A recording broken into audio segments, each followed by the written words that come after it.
Hey everybody, this is Al from El Rey Collection, and today I'm here to talk about the epic cardboard of Angel Labruna. I'm going to start a little series where I go through some of the greats of La Máquina. For those of you who don't know, La Máquina was a predecessor to kind of the Dutch Clockwork Orange scheme from the Argentine league in the 1940s. I think from early 40s, maybe 41 to 47. A number of fantastic players came together and really dominated the league, and they were really fun to watch. They worked like a machine, and that's why they were nicknamed La Máquina. The players, just so I don't miss anyone, Juan Carlos, J.M. Moreno, Adolfo Peranera, Angel Labruna, Felix Lostau, Carlos Pucel also was a player, and then a coach. So I think those guys are some of the most important Argentine players from the 1940s. Unfortunately, they couldn't show their wares at the World Cup because of the war, had canceled the World Cup in the 1940s, and then they decided to boycott Brazil. I forget the exact reason why in the 1950s, and ultimately the players would shine mostly in their domestic league. Angel Labruna still is I think the second highest scorer in the Primera División, which is the first division in Argentina. So I think he has like close to 300 goals and slightly more than 500 games or something. So 295 is the exact number that I have. So Angel was a striker. He played for about 20 years, had about 9 championships. In the key La Máquina, years, they won 4 first division championships, and they, I think, finished as runners up another 2 or 3 years. So pretty epic team. They also won 3 of the Cup Copa Aldao, which is a competition between the club teams of Uruguay and also, which obviously was a great football nation, is a great football nation, and Argentina. So an amazing team. I'm going to highlight a few of the players. I already did J.M. Moreno previously, and these are just special cards. All the cards come from Argentina and or Uruguay from that era. You'll notice that all of the cards, or most of the cards, are different shapes. Most traditionally, the pog. I find it funny for soccer collectors when we talk about the 1977 Maradona circular card. They're like, "Oh, well, it's not really a card," and I just say to myself, "Wow, you really have no idea what a soccer card is in Argentina if you don't think the 77 Maradona football disc is not a card. This is the history of Argentina, is mostly in these circular cards that got pasted into albums.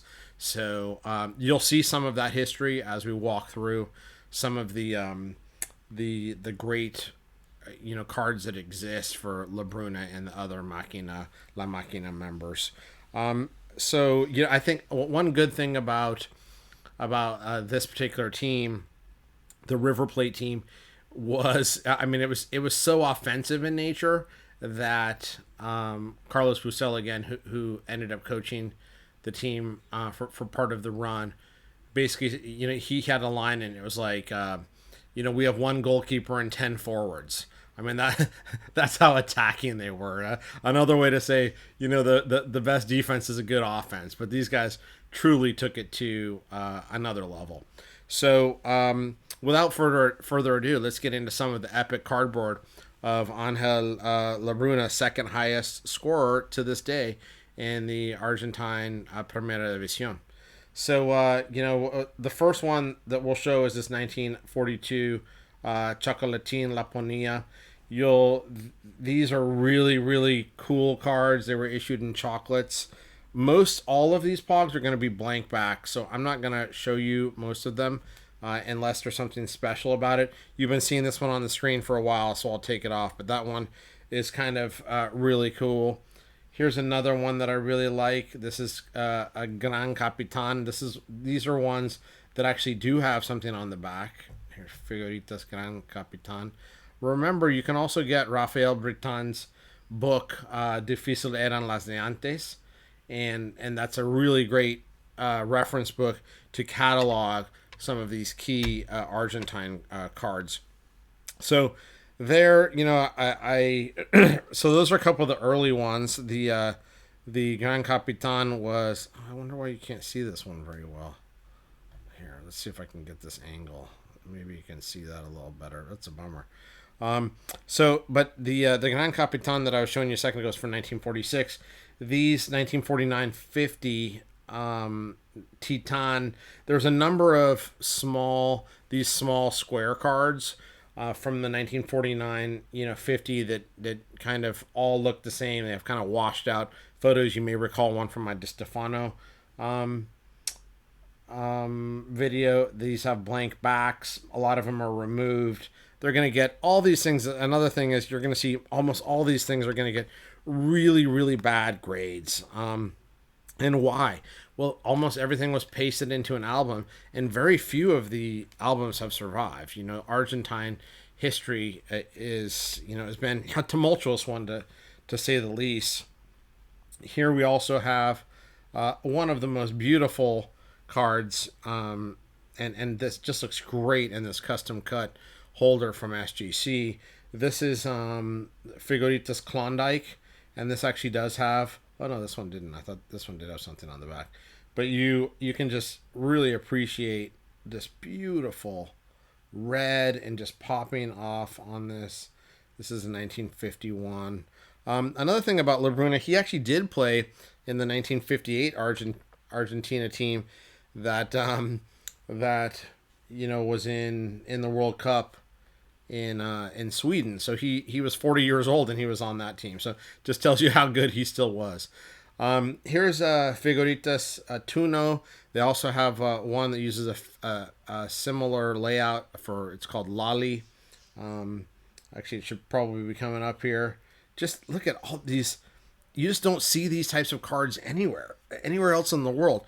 The colors, the typesetting, the way that they put these cards together. To me, I just find them so fascinating. All these early Argentine, cards are just super cool. Here's the Lali next. So this is 1952. Take my hand away there, so you can see that. Many of these are cut. These weren't meant to be, long keepsakes, collected 70 years afterwards. A lot of them have terrible cuts along the sides. More than half of them are going to have significant back damage. This one doesn't, but since most of them are blank backs, so being removed from the album doesn't really take much away from it for me. SGC is going to grade a lot of these as authentic. So even though they're in the book, PSA wants the full checklist, which almost nobody has unless you have a full complete album. So it'll be hard to get these graded from PSA. But SGC I think does a really nice job on these.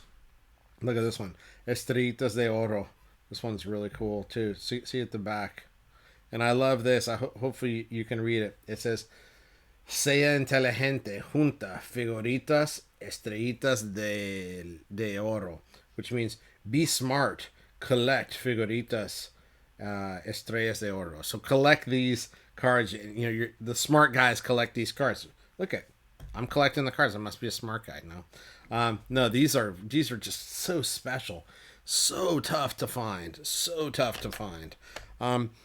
a lot of people say, hey, how do you get these? And you just gotta talk with people in Argentina, see who has one, make sure they know which players that you're collecting. You can trade. A lot of American collectors have been collecting these for many years. So, just get out there and get some of these. I think as soon as you get these in your hand, if you've never had some of these Argentine issues, you will just there's no going back, right? I mean, these things are just super special. This is another really tough one. I mean, You're going to hear me say that over and over because almost every Argentine issue is really tough. This is Figuritas Cohete with this nice yellow, border, very different from other countries. Again, think about it. These times in the 1950s, what are the cards that you see coming out of Brazil? They're paper thin stickers. What do you see coming out of Sweden and Europe? You've got different cardboard things, different sizes, but nobody has stuff like this. Nobody. And here's a Pelusa again. Look at this. There's a piece missing on the side here, and I'm so happy to have this card. It's just amazing. I don't care. It's just a legendary piece of cardboard. It doesn't get more epic than this. I mean, you've got the whole River Plate band behind him in a shield, the profile of his face, Pelusa, and the thing survived. Right? It's just astounding. So the bicicletas are a little bit more common. None of these again are going to be are what we would consider common. These are not 2018 Prism cards. These are just amazing artifacts. I'm gonna shut up and just let you enjoy that one because look at the blue. Gosh, just love it. And this one, it actually mentions on it that he's on the Argentine national team, Selección Argentina. Right, so that's just amazing stuff. You can find these now and then. Now we're getting towards the end of his career. This is 1957 Grand Crack. Not exactly sure why we're getting some reflections there, but hopefully you can just take in some of the beauty of these cards. So again, blank back. And then the totem, these, when you start to get into the 50s, the late 50s, these are going to be more gettable. Those 40s ones are hard, but you kind of want the 40s ones because that's when, the Maquina was its strongest from 41 to 47, somewhere around there. But here you just look at these and say, wow, if you can only find a 58 totem, go get it, right? It's the end of his career, but I mean, shoot, this is the year he's on the Argentine national team playing in his first World Cup, right? They won the South American Championship, basically the Copa America a few times, but they didn't really get the international success and exposure that you would expect from such great players. I think he scored 17 goals in only 37 games for the national team, and then this is pretty much closing his career. Down, he did a little bit of coaching, a little bit of, he was an announcer from what I recall. And then you see him here. I think this is when he's an announcer actually, but I mean, look at this beautiful work that SGC used to do. This is a whole manual cut diamond or, star shape. So this card fits in it, Again, this is removed from the back, but you can see here, removed from the album, you can see some of the what was printed on the album. There's like the number with like a little cartoon guy telling you to post it in. And so I actually like that. It gives its authenticity. It's sure, it grades a 1, but I find it, just to be amazing and endearing, and just having a copy is absolutely the most cool thing that I love about collecting. So just I hope you've enjoyed some of the epic cardboard here that I have of Angel Labruna. There's many more issues. Still have a bunch of stuff trying to get graded, which will take probably the next few years, but it just gives you a flavor for what's out there. Hopefully you enjoyed this. Hopefully you'll smash that like button and subscribe. Keep me motivated to keep doing these things, and I'll throw up a couple more of La Máquina superstars in the coming weeks. Thanks, everybody.